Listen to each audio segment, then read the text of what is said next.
Welcome back to the channel, guys. Now let's take a look at this story that's just emerged. So, big news out of Westminster this morning. The government is reopening the debate over the taxpayer-funded security for Prince Harry. After a request from Harry earlier this year, the Home Office has ordered a fresh threat assessment for the Duke, the first formal review since 2020.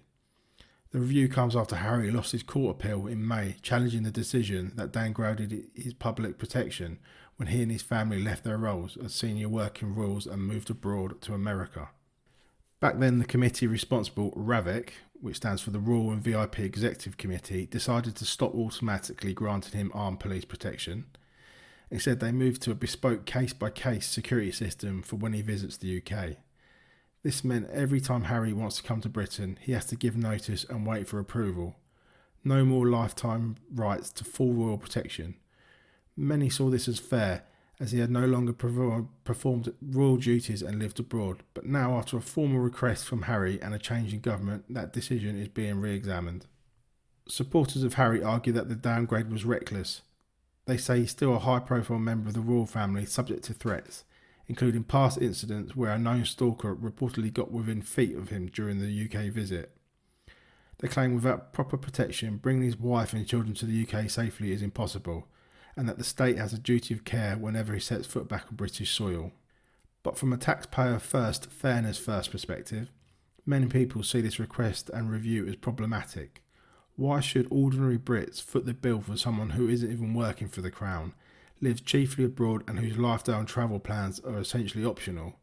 Especially at a time when public services are stretched, taxes feel high and many people are struggling just to keep a roof over their heads.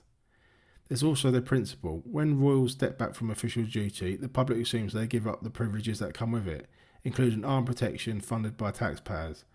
The original downgrade in 2020 wasn't arbitrary. It reflected that Harry no longer had a public role that justified full-time security on the UK's dime. Now, with the Home Office reopening the case, many will see this as a sign of elitism, that some people will get special treatment while ordinary citizens face austerity, cuts or crumbs.